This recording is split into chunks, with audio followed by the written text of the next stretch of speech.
Okay. She became an e-girl. It's just different colors. I like the purple though. Oh, her face changed. That's new. I wasn't invited. She gives me a pitying look. The first two silhouettes appear in the doorway of the art hole. I'm sorry, that's so funny. Art hole? He carefully measures his dick. Oh, I wonder which clan bit her. Familiar surroundings, faces I could recognize, mood same as it ever was. Still, I processed it in an entirely different way. It all frustrates me now. Or more precisely, makes me frustrated with myself. It's like I'm clinging to the remnants of a cocoon I've outgrown. Okay. She became an e-girl. It's the same with these cigarettes. I don't need them anymore, so why do I keep holding on to them? Fucking hell, it's like I refuse to accept that I'm something better than I used to be. A vampire. Ah, Karen. Just 2 nights ago, I met Karen. She embraced me, by which I mean turned me into a kindred. She calls herself my sire, and me her child. Last night, she taught me the basics of survival: drinking blood, manipulating humans, bending steel, controlling shadows. Oh, are they a Lasombra? But I'm not sure, whatever. Tonight, I expected more lessons. Instead, she told me to just go out and enjoy myself. What's the catch? I asked. To which she responded, I might kill you if you prove to be a disappointment. Oh. There are a few rules. I have to uphold the masquerade. I can't contact anyone I knew as a human. I can't let anyone realize I'm not human anymore. I can't embrace anyone, and so on. Otherwise, I'm free to do whatever I want. But for some reason, the first thing I did was come back here. Old habits die hard. Karen is probably watching me from somewhere even now. The way I understand it, tomorrow night she is supposed to introduce me to the Camarilla, a local society of vampires. Oh, I wonder if we'll meet Panhard. Turns out they are the ones who have been systematically ruining my life lately. All part of some secret evaluation that I barely passed. Just imagining the reach they have makes me dizzy. After they destroy the old me that I barely cared about, Karen built me anew. On one hand, her test left some scars that will take time to heal. On the other hand, maybe I should just be grateful. I am snapped out of my thoughts by a sudden scream. Some old douche yelling about his french fries not being salty enough. Oh my god. I think this is my cue to leave. Permanently. Goodbye, BBC. I hope I never see you again. I'm destined for greater things, you see. Okay, the same map as before. It's just different colors. I like the purple though. Who is this motherfucker? A meathead bully and his unfortunate victim. I probably shouldn't interfere, but what better chance to test what I've become? The club beckons. Who is this? Tinder addict? Let's go to the club. Oh, this club reeks of death. I love it. I've been here quite a few times, but I've never seen anything this breathtaking. Everyone around me is whacked out of their minds, and as they keep dancing madly, the spirits dance beside them. Spectral silhouettes phase in and out of existence, become more visible the more intense the music grows. It looks like a bizarre ritual, a profane mass. I notice it's the voice samples of the ghosts react to the strongest. The most suggestive ones cause them to appear distorted, even tormented. Oh.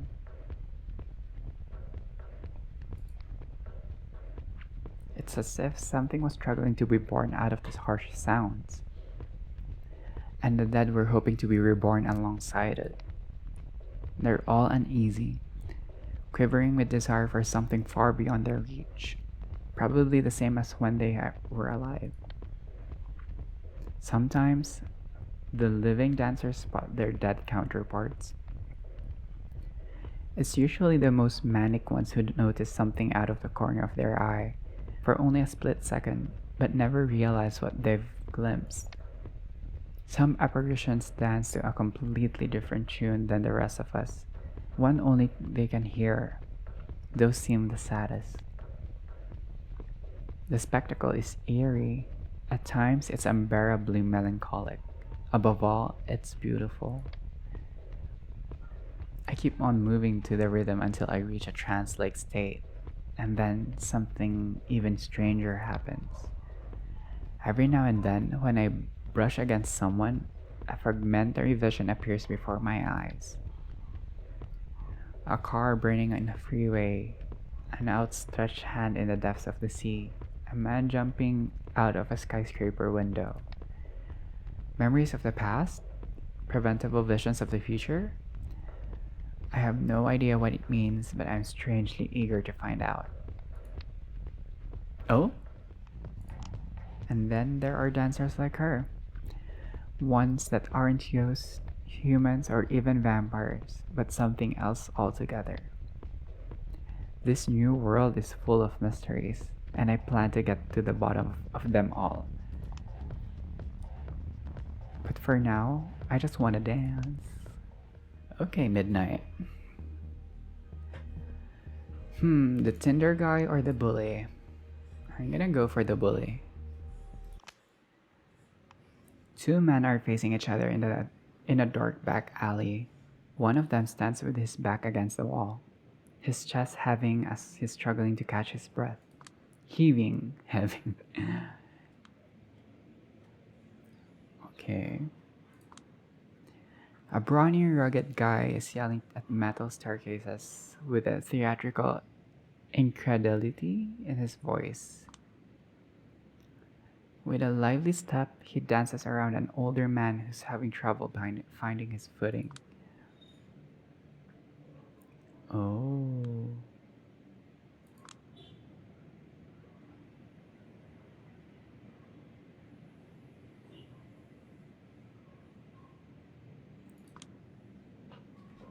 Wallet? I have no idea.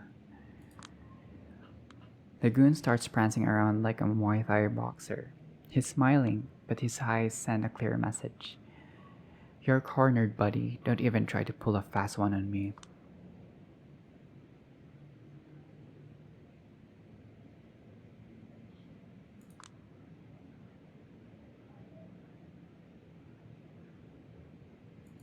Oh? He starts shadow boxing for a moment. The man's definitely got energy to spare.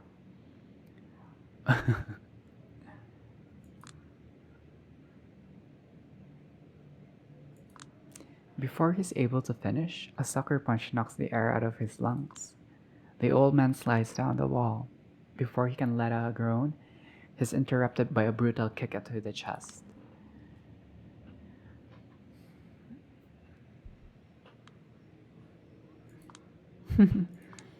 Okay, what's going on with these two?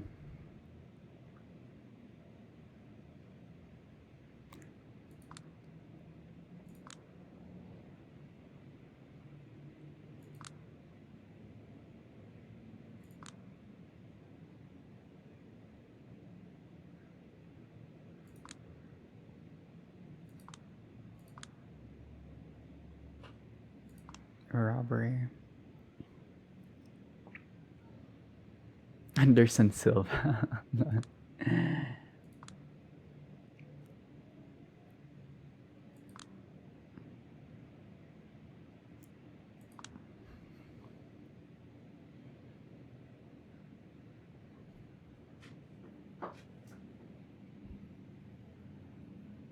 Okay.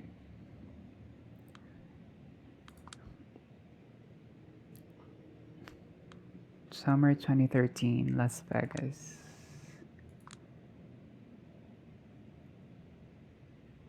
Okay, what the fuck is happening? That had been the same ever since.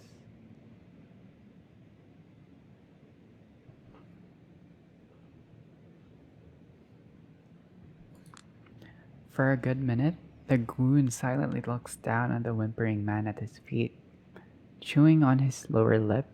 When he finally speaks up, his voice betrays an intent to kill. Ooh. He raises his fist.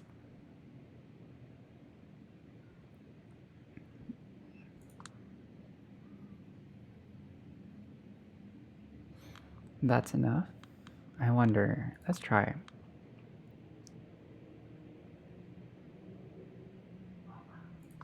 He jumps at the sound of my voice, turns my way in the blink of an eye, and immediately assumes a combat stance. His reflexes are sharp. Looks like he has at least this much to back up all his bravado. Wannabe Anderson Silva's face betrays utter confusion upon seeing me. He's got no idea how I managed to sneak up on him. I don't blame him. I wouldn't be able to explain it myself. It felt like I became one with the darkness, my pure consciousness traversing a dusky dreamscape, jumping from one shadow to another, as if they were different trains of thought. I think of some experiences I have had with psychedelics. Every blink an adventure. I was outside of this alley. Blink, I was above the alley. Blink. Now I'm in front of this guy, and he pisses me off. The older man slumps down, looks like he was trying his best to keep it together, and gave up once the cavalry arrived. The goon regains his composure and barks at me in an overly gruff way. Okay. This is between men. Ew. Not anymore, bitch. His fist turned towards me. I respond to the threat with the brightest, most innocent, virginal smile I can put on. Oh, her face changed. That's new. Her expression, I meant. So you're into shadow boxing? Something comes over me. I can feel the darkness embracing me, whispering sweet nothings in my ear, pumping me up for what's to come. Low spinning sweep. Reverse elbow, crane kick. I prefer the low spinning sweep.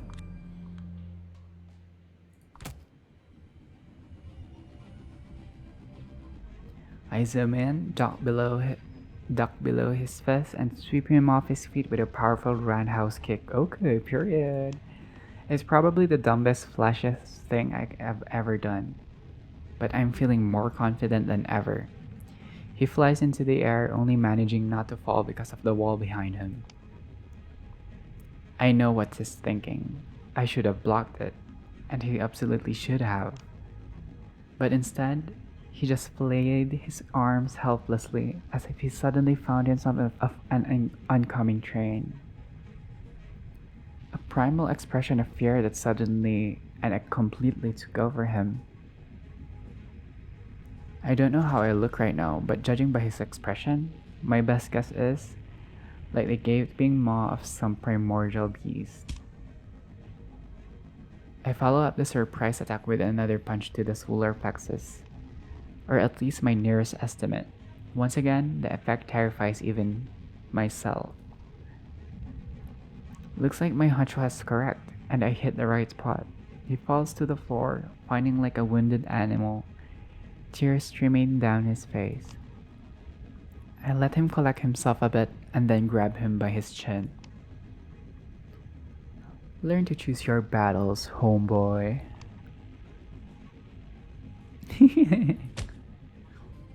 I kick him in the direction of the alley entrance. He staggers off, quickly disappearing from my sight. I check on his victim. Looks like he's conscious. Wow, you whooped his ass, girl.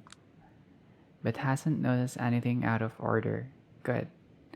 I was getting worried I might have overdone it a bit. That woman did say that keeping a low profile will be crucial if I want to survive. You alright? Need help? He manages to stand up. His smile is strained, but it suggests he's fine, or at least trying his best to seem fine. No, he gave me all the help I needed, and then some. Thank you, miss. What's your name? Jessica.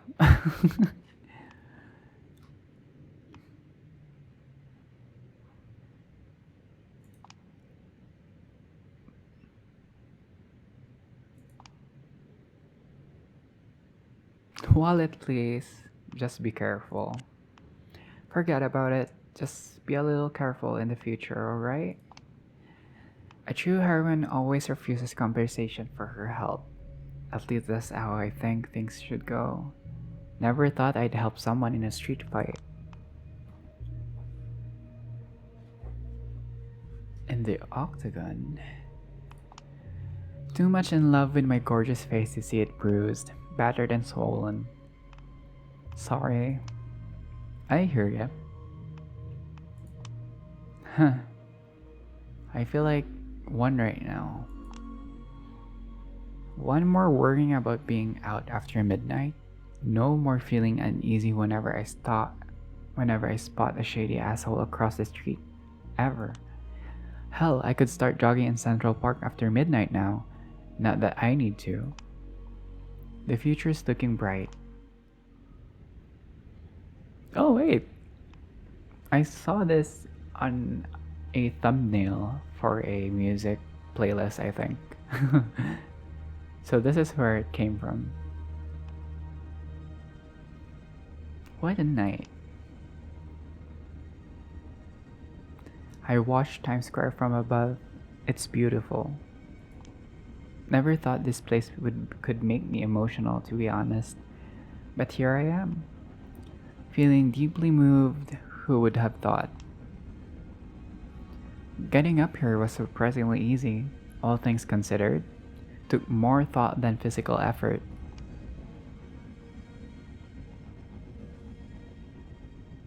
Earlier tonight, I started experimenting into this body's limits. I realized I can jump over small buildings and climb steep walls with ease now, and my whole perception of space has shifted. I planned a scenic route across the rooftops. I did my best to avoid attracting attention, just as I was told. Stayed in the shadows as much as humanly possible. I spot a drone from afar. For a second, I feel uneasy, but I remember what she told me. Machines won't get a clear view of me anymore. Camera footage, photos, it's all glitched out or blurry. Wouldn't take it for granted if I didn't try to catch my reflection earlier on.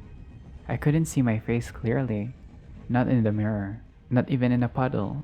My face was like one of Dali's clocks. She told me to keep a low profile regardless. Someone might take a note and track you down. She didn't care to elaborate, but it didn't sound encouraging. Suddenly, it hits me that I might never be able to see my own face again.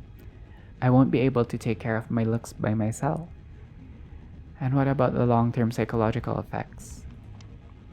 A knot of anxiety tightens in my stomach. Jesus, this is probably the tip of the iceberg. What else is going to change?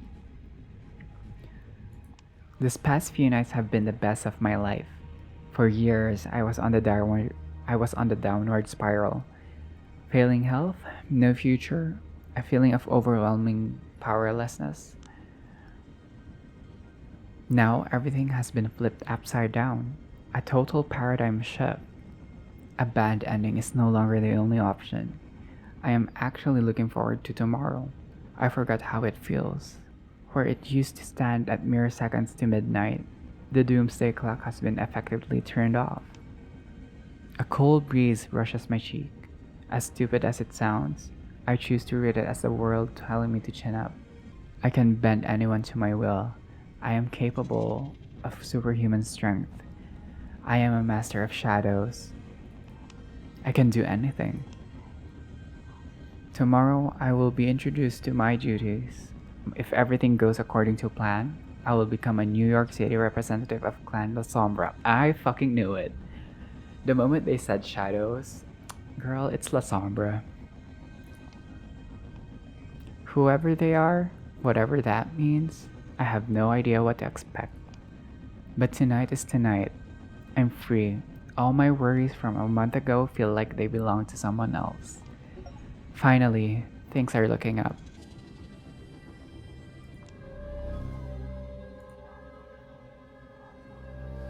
Okay.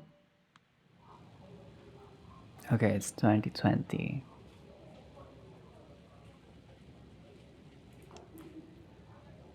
Back at it again at Big Big Burger. Familiar sounds, familiar smells, familiar faces. Period. Yet again, I'm recalling that night when everything finally seemed to change for the better. I mean, it's not like I wasn't expecting everything to go back to the old depressing normal. Even in the thick of it, even in the thick of it, and the rational part of me recognized my state as temporary. But with these highs, there's always a hope it won't end, or maybe that an ego death will finally occur. Be satisfied, you stupid fucking bitch. I command you. Here's all the logical evidence for why you should be satisfied. Here's the obvious direction of further life. And here's a detailed explanation of how you should treat the people that care for you. No dice. I always fall back into the same old habits. It's like they were encoded deep in my DNA. The aimlessness, the powerlessness, the spiritual exhaustion, these goddamn fast food trips. It's fucking self loathing, now amplified whenever I drink somebody's blood. Maybe I should just blame it all on the misfortune of my birth.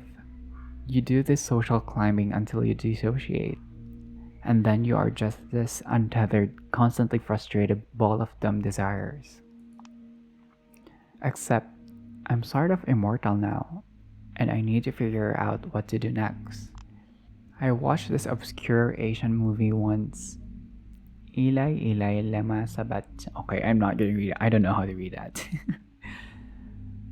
Tadanobu Asano, one of the coolest guys in the world. He plays this Merzbow-like figure, a legendary noise musician. There's this mysterious virus spreading around the world, causing despair and mass suicides. A rich CEO's granddaughter gets sick and longs to die, so he spends a fortune searching for the cure. Turns out Asano and his friend, played by this violent onsen geisha guy, are traveling to Japan, searching for the corpse-tuned towns and fields for any unique item that can produce beautiful sounds. As it turns out, the avant-garde walls of noise they create are able to heal the infected. The CEO begs the band to help, offering them all the money they want, but for some reason, they refuse. Through a series of flashbacks, concerts, and vignettes, a mystery unfolds. Eventually, we realize that Asano's music is not just a remedy, it's also a cause of the virus. Whenever it connects with people, they get this hunger for more extreme, more novel experiences. And eventually, they hit a wall. Nothing can satisfy them anymore. They lose their will to live. Not even the musicians are spared from this curse. They know the end will come, sooner or later. The girl is saved by a mind blowing concert, but the tragedy is merely postponed, not averted. The last shot of a Jesus like Asano silently considering his role as a savior and destroyer stayed with me. The form of the film is abrasive, little to no narrative coherence, some weird cartoonish creative choices, the Japanese noise soundtrack, the very freeform and hard to understand weave of themes. But at this point, movies like this all that truly connect with me. I'm the New York City representative of the Lasombra clan now. I'm also known as the Night Clan. They are masters of shadows who cast distorted reflections and make modern tech go haywire in their presence. Oh, so she's the primogen? Let's see the Lasombra. Clan Lasombra. Anyways, guys, if you want to read this, you could just pause.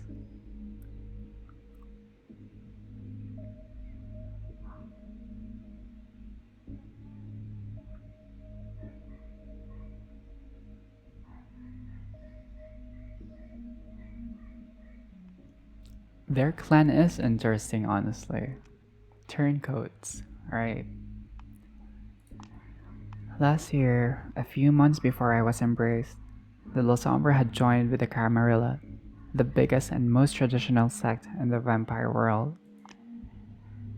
The two groups actually used to fight each other, but our leaders found some intel that made them consider their strategy.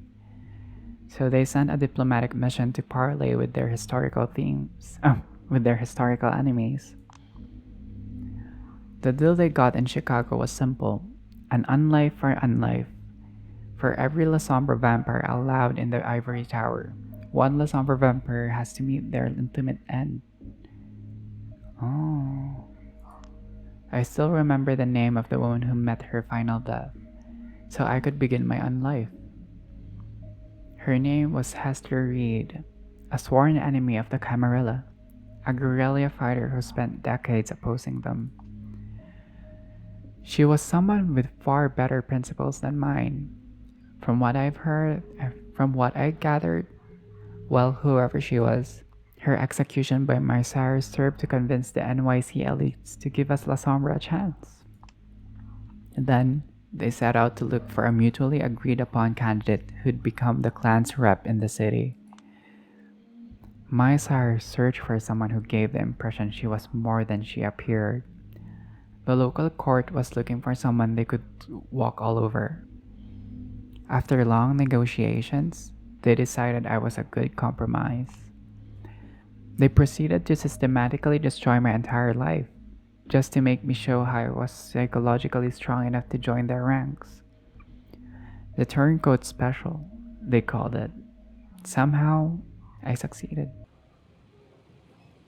And eventually, led me right back to where I started. I stopped writing and put my pen down. Oh, that's Valerie. Will that be all? Oh, I hope you enjoy your stay in London. Oh, I very much doubt I will. Just like every cultured person, I think the only good Englishman is a dead Englishman. Okay, just get the hell out. Not interested in a small talk with someone as sociopathic as her. I finished the formalities in silence. That will be all. Tell Kadir I said hello and farewell. Safe travels. I like her eyes before it was blue, now it's somewhat light brown. Don't let the door hit you on the way out, psycho. Oh well. I'm the lone La Sombra in this town, and my representational role means jack shit. No title, no perks, no whatever. Right now, I'm the court's gopher, doing all sorts of work nobody else will touch. My main duties being sort of immigration officer. See, New York City is probably the biggest vampire travel hub in the USA, and definitely the biggest one on the East Coast. Oh, almost every kindred arriving from Africa and Europe comes through here. The local Camarilla is nuts about bureaucracy and population control. So every vampire living or arriving in the town is supposed to check with me to inform me about their travels. Well, in theory at least, the VIPs play by the different rules. They take care of this stuff through connections and servants. But for the smaller fish, I'm like a vampire Statue of Liberty. The first bloodsucker every kindred coming to NYC should see. On paper, anyway. The first after the prince, or Kadir, the Prevention Council. These things vary. Yeah, I'm a naturally traitorous Lasombra, so they still prefer being traditional and hands-on about these things. As I said, at the end of the day, I'm just a gopher, and this work only serves to remind me I'm not quite in, just standing at the gate. They haven't even given me an office. I just meet everyone in public places, such as coffee shops or this fast food restaurant. Some consider this an insult and lash out at me, but luckily, most of them understand we're in the same boat, only here because we're curs who need to be reminded of our place from time to time. Speaking of, my last client is 15 minutes late, and I still have more errands to run tonight. This is getting irritating. To be honest, I should just find some self respect and leave. But I won't. My sorry upbringing left me with this stupid sense of responsibility. 10 more minutes pass. Eventually, an unfamiliar woman appears by the door. She tells someone to stand by the door and walks in. Okay, period. Mysterious girl. Long chestnut hair, body stuck in her late teens. By the look of it, a fashionable scarf covering most of her face.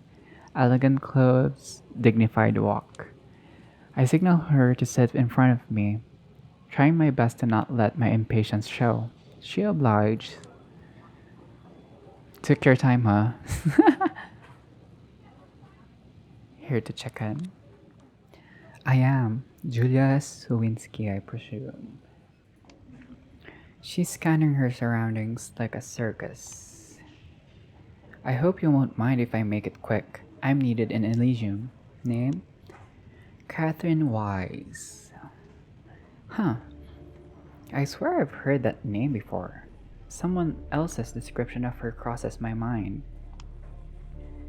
That weird lady who owns the art hole, but is never there? Weird. So it is her, Catherine Wise, the owner of the art hole, de facto headquarters of the New York City Camarilla. For fuck's sake, Julia, what are you doing calling her weird right off the bat? God knows you've already made a fool of yourself in front of enough VIPs in this city. Recover. Sorry, it's just that I still don't know many people there, so I have to go by the descriptions I'm given by members of the Primogen. Nice save. Well, that description is mostly correct. Outside of that one word that slightly perplexes me, pot calling the kettle black sounds like. Oh, huh. From what I gathered, it's just that your interests are rumored to be, not fully aligned with the Camarillas, and it irks some folks up there. Being a keeper of Elysium is not enough for some, I see. I suspected as much, but what can you do? She seems chill. Good. Anyway, Catherine Wise? Wow. Yes, want me to spell it?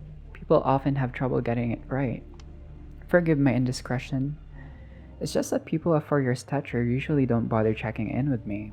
They usually report their arrival to one of the Primogen, and they make all the arrangements. I heard Prince Panhard is busy with the preparations for her big party? For her big party. I assumed that if I spared her some paperwork, she'd appreciate it as a gesture of goodwill. Besides, I wanted to meet the infamous Lasombra representative out of sheer curiosity. My interest piqued once I heard about her. Okay. She looks around knowingly. Unique circumstances. Oh, bitch. Yes, Prince Helene Panhard had trouble justifying the exorbitant rent my property would need.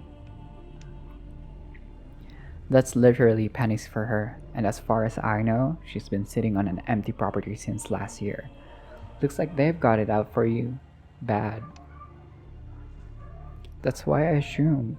But it's nice to get a confirmation. Well, it's not like my clan has ever been particularly popular in these parts. At least, that's what I've heard. Sins of the fathers and so on. Yes, just to make sure, you've never met Hester, but you know of her? I do know I wouldn't be here if not for her. Have you two met? No, I only heard of her once or twice. We had similar outlooks on so many issues, although we tended to come up with complete different solutions. In any case, I think it's meaningful that Hester died so that you could live. They feared her. Now they fear you. And that's why they're keeping you down. Oh. If anyone who's not a VIP said this to me, I'd laugh in their face. Oh, I get what she's doing. She's trying to buy my favors. Best not act like I'm easy to please. Stick to business. Time will tell. In the meantime, I'll need you to help me out with my documentation. Of course. So, where are you coming from? Washington, D.C. Ooh. She says it the way people in Hollywood movies say it. The way that suggests her Washington is wildly different from the Washington you and I would see. Take a guess. I don't know, being a stripper? Government work? Write that down. I ought to amuse Helene a bit. If you say so. Date and hour of arrival. She takes out a plane ticket and slides it towards me. It's all here. 1 a.m. Got it. Method of transit plane, purpose of visit. Meeting with Prince ought to work just fine. I guess. Estimated duration of visit? Undefined. Write in 6 months if you really need to. Okay. Place of accommodation, conditions of intended stay. The butthole. Conditions should be adequate. You tell me. I tend to be happy with Airbnb. Okay, home sweet home. I'm not certain I ever felt particularly at home here. That makes two of us. Curious, curious. You have nothing holding you here? The face of a blonde-haired friend appears in my mind's eye, then vanishes. There's nothing holding me anywhere. I see. A prolonged silence. She stares into my eyes and I return the stare. She's studying me. It's unnerving, but I do my best not to turn away. Eventually, she smiles. Didn't you say you were short on time? Oh god, yes. Kadir will kill me. I quickly begin to collect my stuff from underneath the table. You can simply inform him I paid you a visit. He'll understand, and he'll pass it on to everyone who should be on the know. Okay.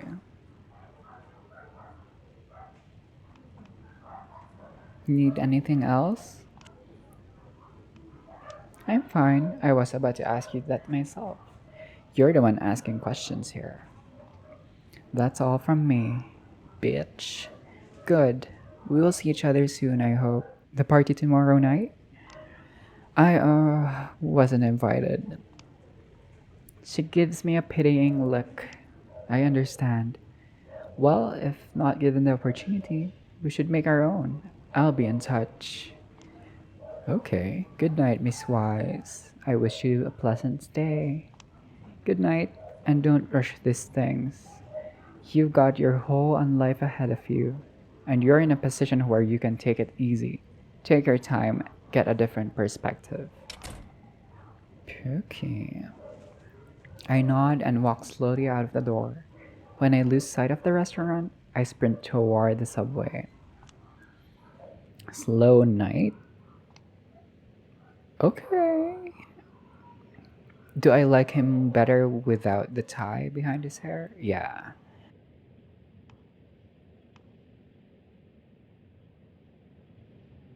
I like it when his hair was just falling off his shoulders.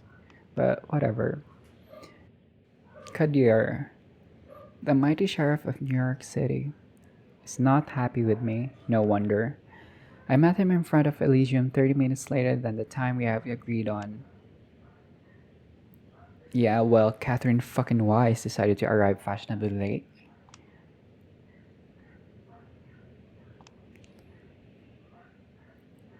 If you think I'm pulling your leg, boss, feel free to check my report. I pass him all the officers. I pass him all the official papers. The way I do every other night. Kadir stares me down for a good few seconds. Then his steely gaze softens. Okay. You're serious? Wise in McDonald's?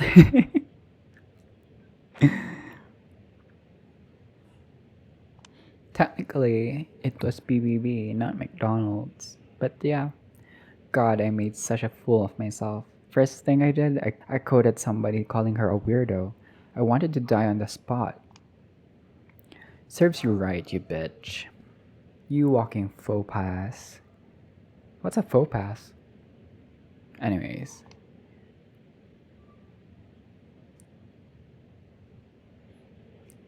Oh, Catherine has fondness for vampires for humble beginnings. Oh, that's kind of nice of her.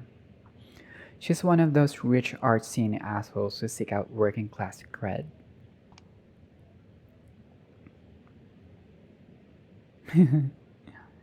Bad news is she is very astute. Astute? So she can recognize a moron like you straight away. Oh? Oh, shut up. You still need me for anything here. I'll get on it straight away. I wouldn't be standing out here chatting with you if I hadn't taken care of my duties.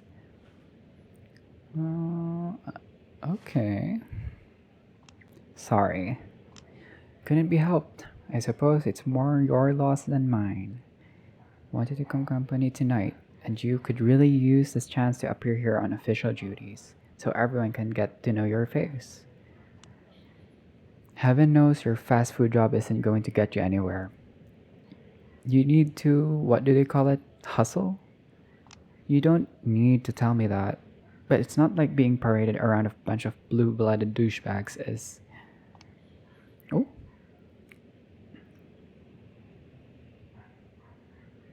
He somehow manages to give me a painful nudge in the back without as much as a hint of visible movement. Language, you fool. They're coming out. Got it. The first two silhouettes appear in the doorway of the art hole.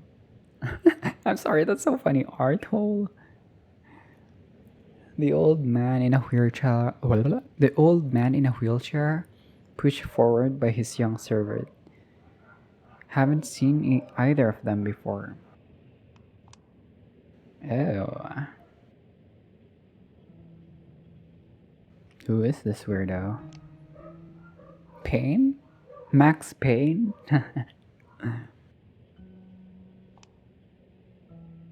Payne, the wheelchair. I've heard about him. Addison Ray. Oh, Addison Payne, one of the American Camarillah's main connections to the government and Wall Street. Disabled in quite a few ways, needs a servant to communicate. I'd be full of resentment if I was embraced in this condition, but apparently, Payne is nothing but grateful for his immortality. He keeps writing fervent defenses of the traditions and the Camarillo customs. He doesn't talk, right? I'll just stay silent.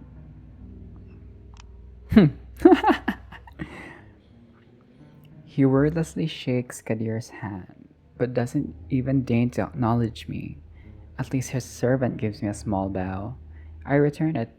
They leave. Kadir turns to the next person leaving. Hi, Regent. Can't wait to see you in your outfit.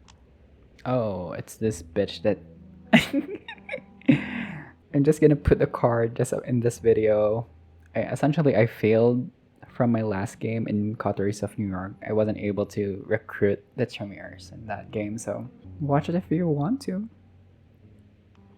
Anyways, Eiling Sturbridge. Spare me, Sheriff. This fancy dress party's cost me enough suffering without your help.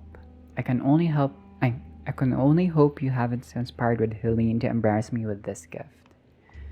She points to a shrink wrapped set of clothes she's carrying inside her coat. Kadir smirks briefly. I didn't have to, as you well know.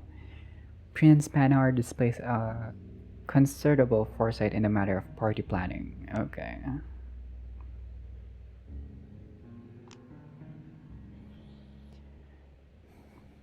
A recognizably mortal quality.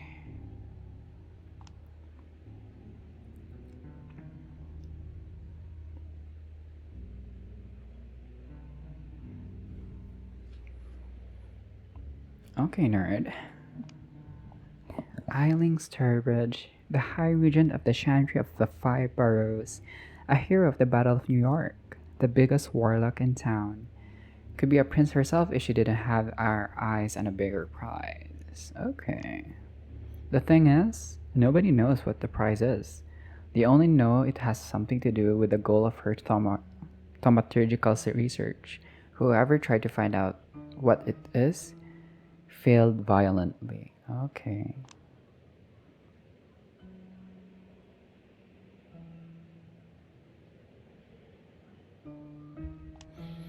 Mm. She sends her regards. Her negative reaction intrigues me, so I decide to give her another nudge. Ooh, I like that. I like pissing off people sometimes too. She told me to send her regards and she absolutely can't wait to catch up. Cheeky bitch. That hint of torment on her face is less than I was counting on, but it will do. Wise. Excellent. I'd love to catch up with her. The barely concealed venom in her face clearly suggests that, in fact, she'd hate to catch up with her.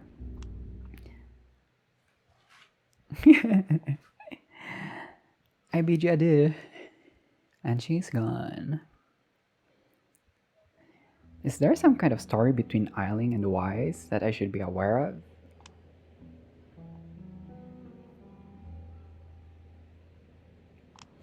An innocent one. Overselling someone's courtesies is just good etiquette. You're unbelievable.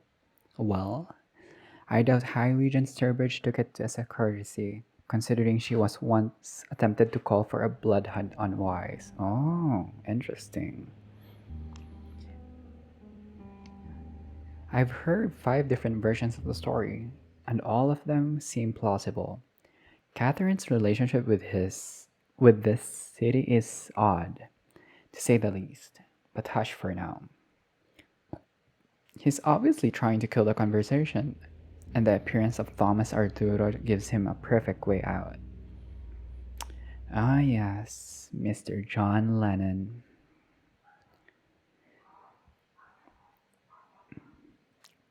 Keep up the good work, eh? Okay. Thomas Arturo, an architect by trade, he's a herald. Oh, I don't know what that means. What's a herald? Harpy?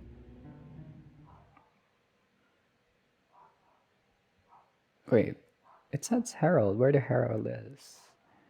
Where's the herald? Anyways, he's a herald, a member of Prince Panhard's inner circle, an eccentric whose thoughts seem to be 10 times faster than his words. Take care on your way home.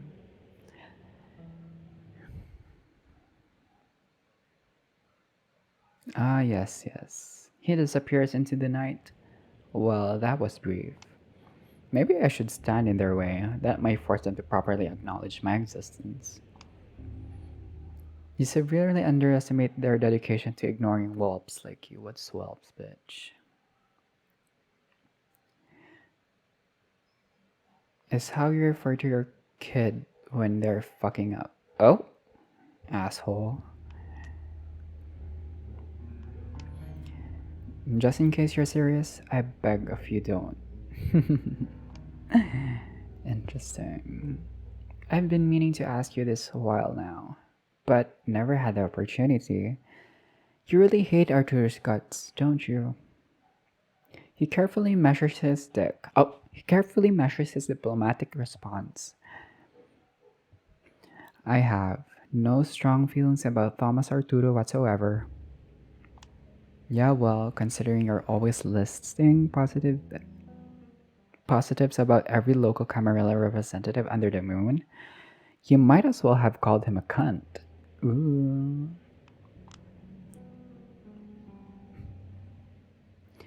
A group of kindred emerges from the art hole, rushing towards the street. Only a noble looking woman stops next to us. She's wearing a hijab.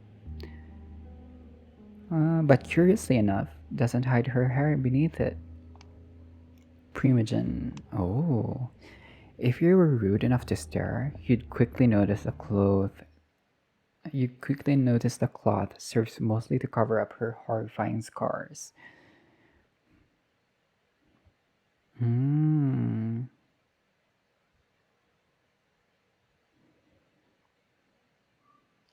I'm doing my best not to stare because Samir is one of the few NYC Camarilla figures who hasn't been an asshole to me yet. Clan of the Hunts. Okay, I do not know that. Oh, Banu Hakim. Oh, wow. If you want to read this, guys, you could just pause. I'm just gonna scroll through it. Yeah, the assassins. This is also actually the clan that I kind of want to play on Bloodlines too. If ever I don't choose Targador. Or Lasombra actually also. Yes, I advise her to know no matter how hard she tries, she shouldn't expect me to wear a different costume tomorrow night. She's the Banu Hakim Primogen, just like the Lasombra. Their clan was independent from the Camarilla until relatively recently. However, they negotiated a better deal than we did. They have a Primogen, for one. Hailing from the Middle East, the Banu Hakim are drawn to the practice of justice. The rules must be upheld and every transgression must be punished. Ooh. They don't have that much say in New York City, but the prince often seeks their judgment. It's just a good PR.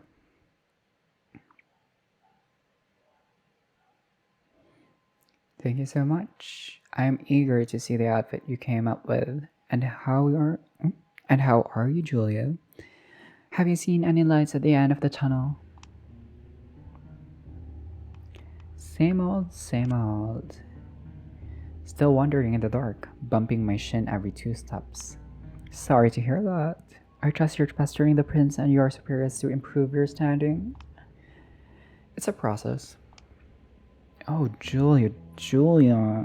You won't achieve anything if you don't keep preaching for it. Kadir, weren't you supposed to teach her the ropes?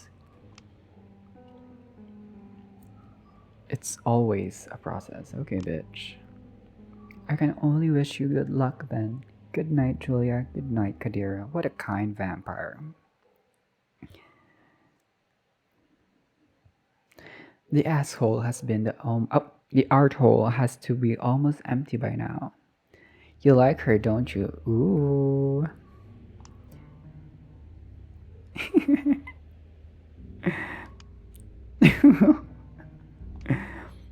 It's factual.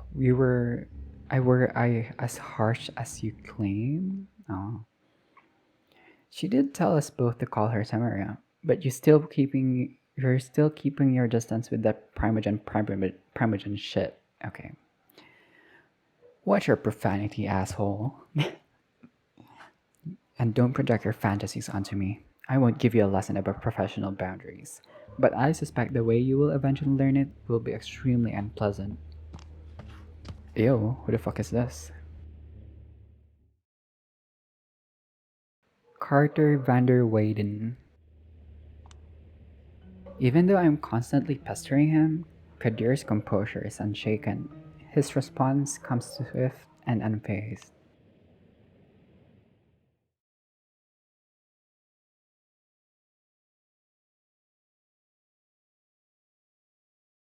Oh, Malkav.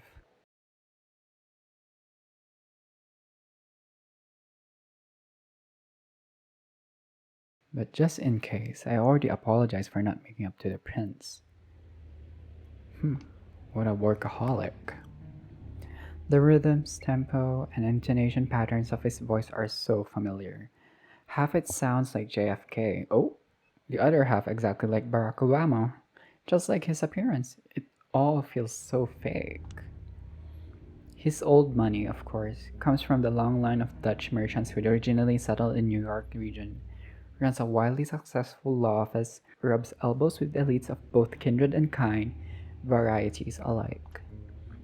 He seems perfect in every way, and that's his oh unnerving. He's a child of Malkav and must be blighted with some affliction. But whatever it is, he doesn't let it show. Hard not to wonder what he's hiding.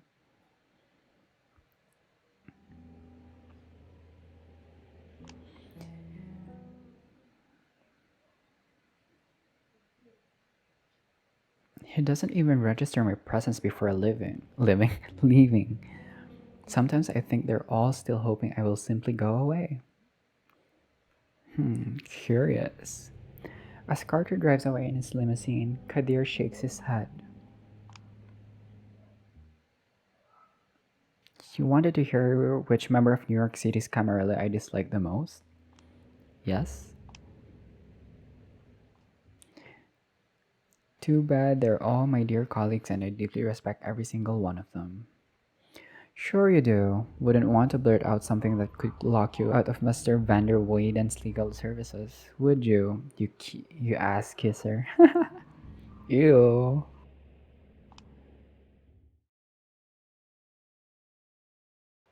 Foul mouthed assistant.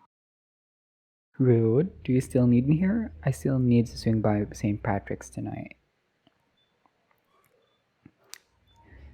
Ah, yes, the prince. The captain is the last person to leave the ship, huh? And there she is, Helene Panhard, the big kahuna, as someone I once knew would call her, the de facto ruler of New York City, and a self professed patron of the arts. Wait, isn't she a Ventru? Penny of your thoughts? Penny for your thoughts? You should be pleased to hear the High Regent is resigned to her fate, my prince. Mr. Van der Weyden is decidedly not. I suspect he will be too busy to join the festivities all the week through. Excellent. She turns to me. Miss Sawinski, weren't you supposed to accompany our good sheriff in his duties tonight? There was an unexpected change of plans. Catherine Wise is back in the city. Catherine is here. Now that's a welcome surprise. But what does it have to do with you, Miss Sawinski? I took care of her paperwork. She said she didn't want to trouble you with all the paperwork regarding her arrival, Prince Panhard. It's all been taken care of. Kadir has already been informed of everything. That's certainly a nice gesture, but wait a minute. Now, where exactly did you meet her? I see. Helene rubs her eyes. Catherine and her love for proletarian amusement. I suppose it will be a source of amusing anecdotes this week.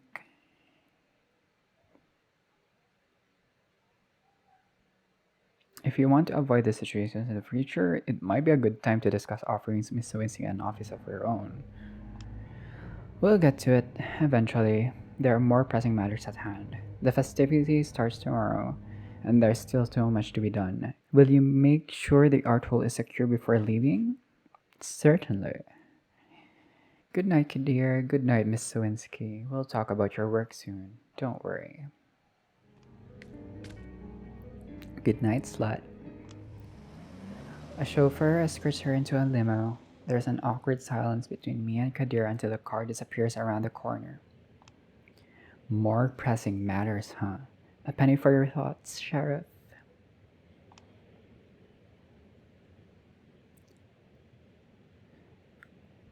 Hmm. I'm pretty sure I've heard you say something that effect a few times now. What? And I stand by my words. Rome wasn't built in a day, Julia. As a Camarilla loyalist, don't you think it sucks that though ever fuck me, bitch? As a Camarilla loyalist, don't you think it sucks that the Ivory Tower is so hell-bent on showing disrespect to my clan? They're actually willing to make fools of themselves in the process. We've all had to endure our own hazing rituals, but yes, the current situation is not ideal. Whatever, you need a hand closing up the Elysium? I'll manage. Yeah, here's the thing about working for two masters. Neither of them really thinks of you as their own. Not knowing how to reply, Kadir shrugs. I wave to him goodbye and head for the subway. When I reach St. Patrick's Cathedral, I'm greeted by a voice that grates on me like teeth and tinfoil. Oh, it's Benoit. The prodigal daughter returns. Oh my god, no. This is the one thing I didn't want to happen.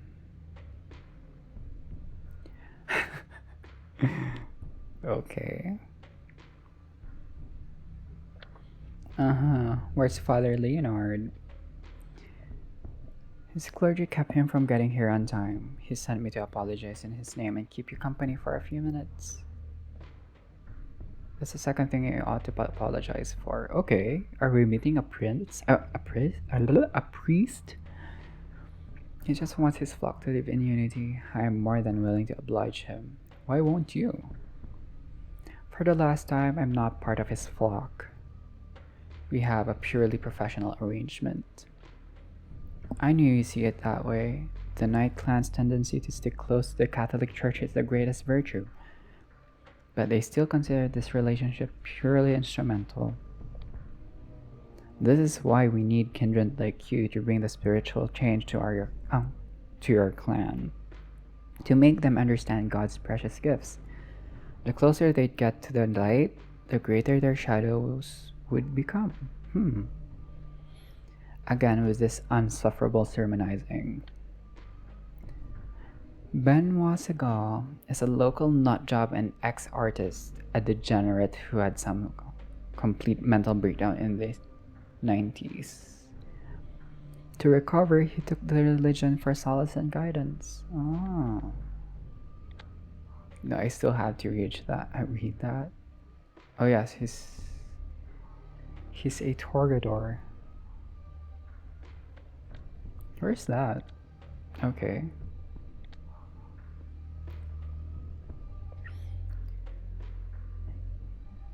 Nodism, what's that? At first he proclaimed his readiness to devote the rest of his life to studying Nodism.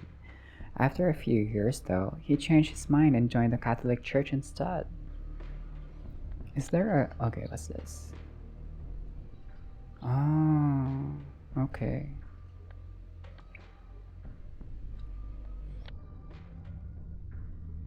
His neophyte's zeal found a major target in me. When I first met him, I was stupid enough to tell him I was raised Catholic and still identified as such, somewhat. He immediately pictured me as some sort of a force for change within the Camarilla, and set out to put me back on the righteous path. Now he won't stop preaching to me apparently until I become a nun.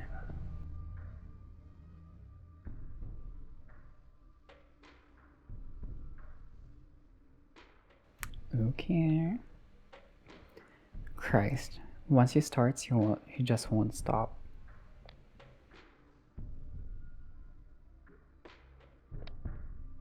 By the way, I was meaning to ask, got any news about Sophie Langley? Oh, I'm not gonna spoil you guys. Whoever's new here and haven't watched my playthrough, you could just check it out there.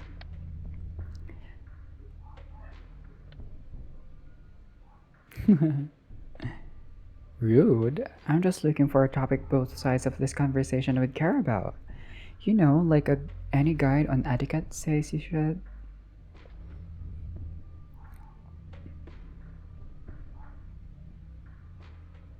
I do not assume. I'm certain you do. The second she retires from the public eye, you stop acting like Jesus era Kanye and start acting like Jesus is King era Kanye. Coincidence? I've never had a Jesus era. Do you really call it that? Here's how it's going to work. Tell me what you know. I'll tell you what they say. And keep in mind, I didn't know she was your Sarah until a few nights ago. Hell, I haven't even met her. He winces a bit at me saying, hell. Oh,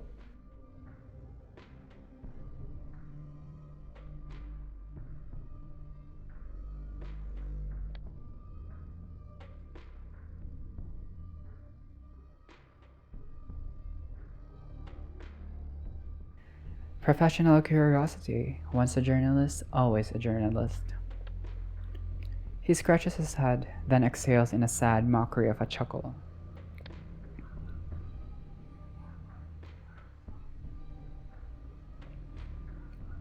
World War II. Huh. I left France right before the Nazis went around the Maginot Line. I struggled to keep my siblings alive with my art. Watched my brother die during the flu pandemic of 43. I was close to losing my mind.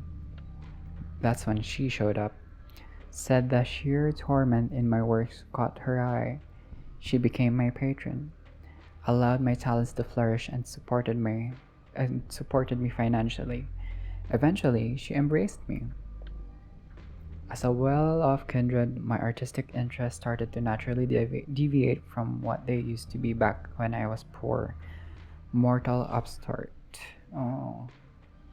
I began to see the world the way her social circle does, and that she couldn't forgive. Instead of being a fun novelty, I became just another part of the what's that? Malaise? Malice? Whatever that word is surrounding her. She grew distant, then stopped seeing me altogether. Well, that's a fucking bitch right there. I've had my share of meltdowns because of this. I won't deny that. I locked myself out of many career opportunities, but it was an important lesson. Don't trust your elders. Vampirism affects them psychologically as well. If they take interest in you, they won't stop until they suck your soul dry and then discard you like a broken toy. For the first time since I've known him, Segal registers to me as someone other than a Bible thumping nuisance. Is it compassion I feel? Do I find him relatable?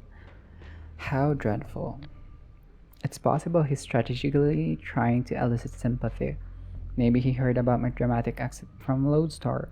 Or maybe he's just alluding to the way my sire left me here to fend for myself. It is only God who will never lead you astray. This is why I find your act so frustrating, Julia. You're so close to getting it, but you choose sin instead.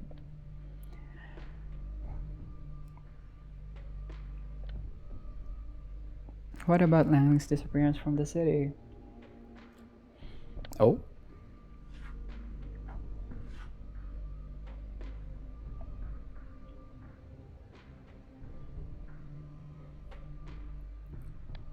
And of course, you are completely sure you have nothing to do with her disappearance. Huh.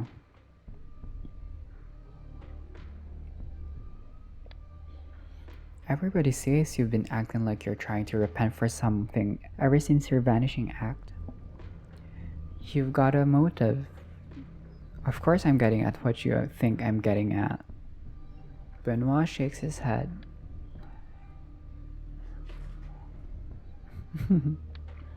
Just asking out everyone's thinking.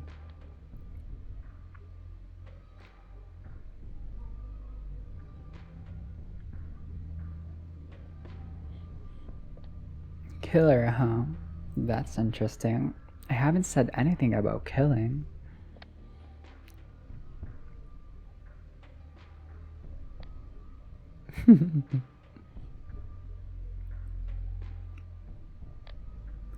I do believe Sophie, the way I knew her, has met her end.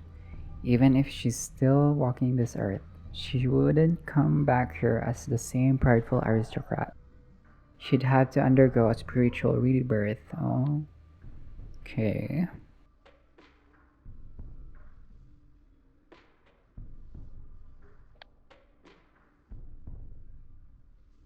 Hmm.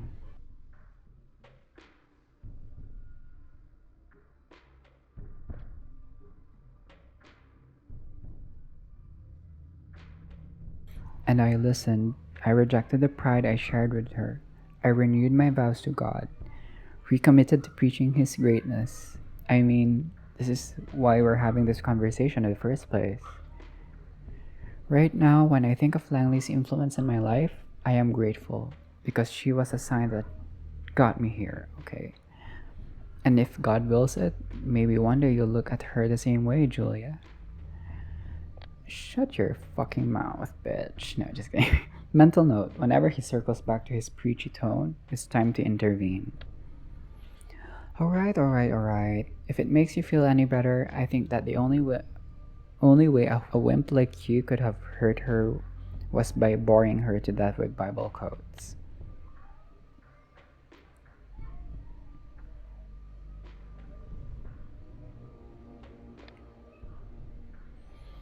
Oh, look who's finally here. Stalling for time worked. Father Leonard rushes in our direction, carrying a folder of documents under his arm. I assume it's the one I came here for. Father Leonard. Oh, care.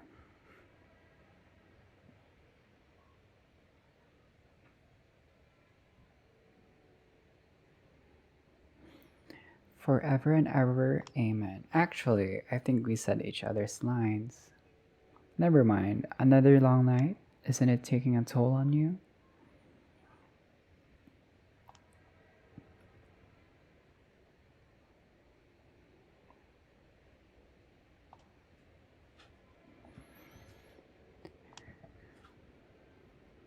Oh, he takes you for a total bozo who's about as effective as converting people as a documentary about pedophilia at the Catholic Church. Oh, he's just too kind to say it out loud.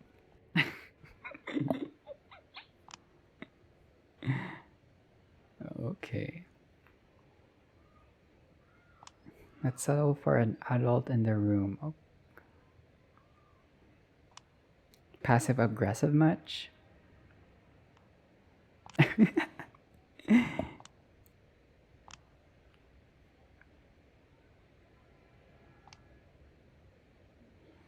Then don't sound like my mother, maybe? An adult in the room, Julia. All I'm asking for. Here. He gives me a folder he was carrying with him, and I pass him the reports I wrote earlier tonight. Oh, this is so weird. Are we in contact with people who are religious? Among kindred, it is common knowledge that the Catholic Church is one of the Lasombra's greatest assets. Ah. Hell, it might even be one of the main reasons the Camarilla is slowly warming up to the clan. Okay, got it. You are technologically impaired and as such, woefully unprepared to face the challenges of communicating in the 21st century. Hard to handle advanced encryption when you can't even unlock a smartphone. This is where Vatican connections enter the picture. A web of priests scattered all around the world exchange our dispatches between each other, making sure they all reach their destinations in total secrecy. I was told not everyone in the Holy See is friendly to our kind, But the most shrewd and talented usually are. You could say they're like a mortal Camarilla, better than any intelligence agency. Remember what happened to John Paul I when he attempted to uncover the workings of the Institute of Higher Works of Religion? That of 33 Days of Papacy, rumors of CIA and Masonic involvement. Not that Father Leonard has anything to do with any of this. For a Catholic priest, he's alright. He'd probably have made me stay a believer a few years longer than I did, had I known him as a teenager. Leonard is intelligent, kind, helpful towards his parishioners, treats his superiors with a healthy dose of skepticism, and is not involved in any sort of political church games. Well, at least not beyond helping me contact my bosses in Chicago every other night or so. He knows about the kindred and he knows about the Second Inquisition. He opted to avoid the latter in order to keep the former from oppression, because according to him, it's the right thing to do. I know there's got to be something wrong with him, some selfish motivation maybe, and I haven't nailed it down yet. But it doesn't feel like he's making an effort to hide it, so I'm giving him a pass.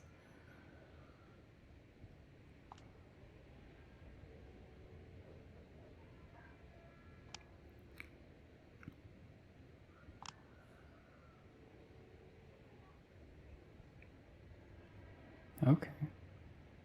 It makes me feel nothing, but I still give him a token nod and a grateful smile.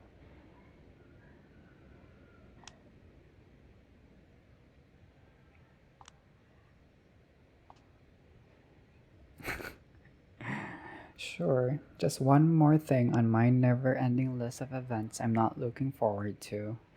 Guess it's time to call it a night. I'm home. Oh. Oh, that's her friend. Fine, I guess. Why aren't you asleep? I figured it's finally time for me to become more of a night owl. We've talked about making our schedules sync better. What's your vitamin D? I'd kill to have your skin.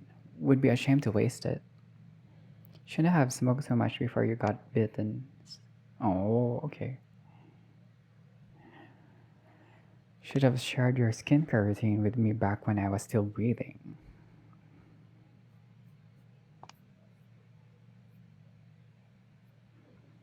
Okay.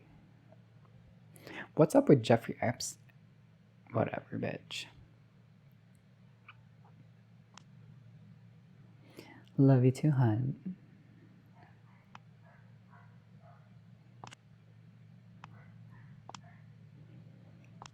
From each other. I guess I was wrong, but okay, I get it. I really do.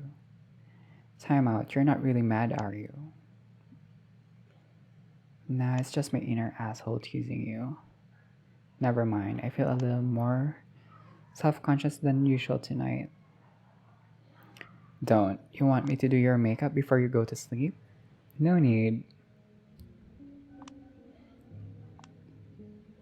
Oh. I was involved in the backstage stuff. What makes you think I was invited? Because you're the coolest, cutest, and most all around person I know. That being said, that not putting you on short list. Believe it or not, but most vampires are pretty insane. And narcissists. Interdimensional psychic vampire level insane? Because that's how crazy they have to ignore you like this. Yeah, I would say so.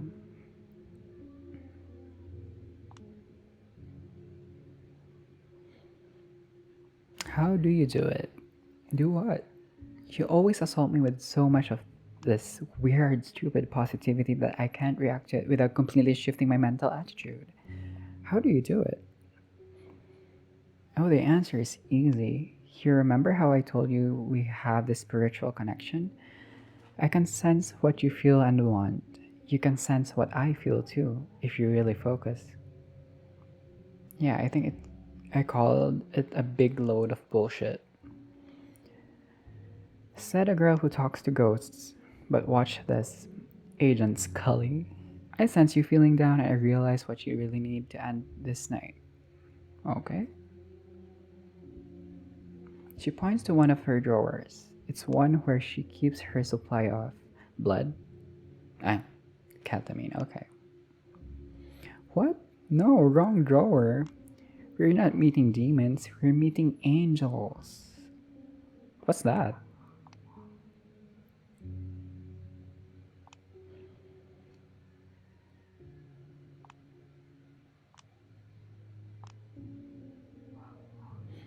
Got a special SoundCloud playlist ready to go, prepared specifically to uplift one Julius Lewinsky. Just give me a sign and I'll press play. Okay, what are we gonna do? Are we gonna get high? That's why you love me, I hope. Are they together? Oh?